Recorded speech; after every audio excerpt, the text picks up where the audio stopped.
Okay, so another great question here. What are some things to keep in mind when using AI as a coach? Yeah, okay. I think this is there are a number of things to keep in mind when using AI as a coach from at least in our experience to date, right? And we're really just at the tip of the iceberg of leveraging AI within the coaching narrative. A few things to keep in mind, like the AI, again, the AI is trained to identify certain behaviors. So the AI can only give you insights that have already been esteemed to be of use or value by the people who programmed the technology. At Virtual Sapiens, for example, we look at specific metrics, right? Specific behaviors like hand gestures, posture, facial expression variation. And the insights that we provide from a coaching perspective are personalized in the sense that we'll only give you feedback on behaviors that are relevant to you. But there has to be a window of, or like wiggle room, right? Because we don't want our feedback to be so specific that it doesn't leave the human room to interpret the results, if that makes sense, right? And so for us, we're very strategic in that we want our feedback to be directionally correct so that the human can interpret and respond, right, to the feedback in a way that feels authentic. And we don't want to be calling out such specific behaviors because then the human can start to feel like in order to improve, everything has to be like robotic.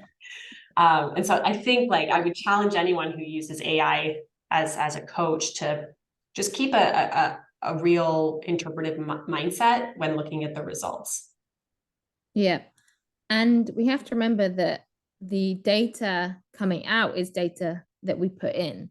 So our metrics are only as good as the information that we put in. So if you are putting in incorrect research or incorrect information, you're going to get incorrect results or incorrect data coming out. So if I say, okay, well, I want to train her to be more confident, and it tells me these behaviors show confidence. If those behaviors do not show confidence and say show dominance, I'm going to train them. I'm going to think that that's what I'm showing, and I'm going to show something incorrectly because I've been taught the incorrect thing. Yeah. This is why it's important to make sure that you are getting accurate information. You are keeping up to date with the research.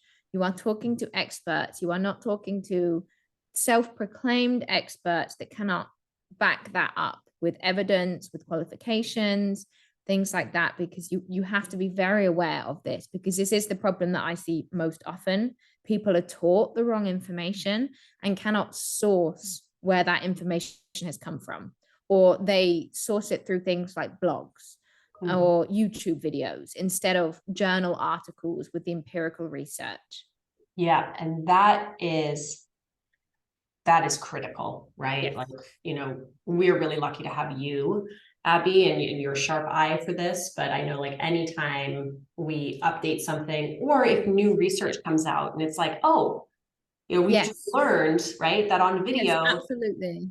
right? Like, so then you have to update things, right? And again, that's partly why we keep a certain level of, again, that wiggle room so that we know what we're saying is directionally correct and it is supported by both historical and current research. And then as soon as something new comes out, we can always tweak it. Yeah. I love that point. Because I was having a conversation with Joe Navarro recently about this. The fact that when I started teaching and when he started teaching, we both teach very different things than we did. Not because we were making loads of mistakes then, but because we follow the science.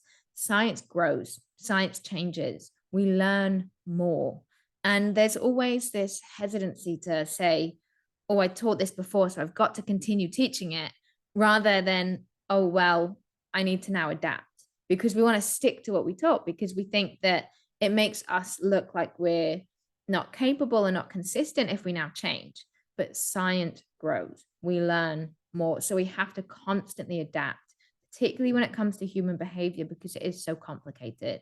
So you can't just dive into the research, find the papers, and then stick with that forever. You need to constantly be in the literature. You need to really make sure that you are following the science, you are you are also able to adjust your mindset, that you're not dead set and dedicated to this particular research, because then you might have the confirmation bias where anything else you look at that, disconfirms it, you ignore, and anything that confirms it, you accept. You've got to be open to the science, willing to change your views, and willing to grow and let the AI grow with you as well. Amen. Well said.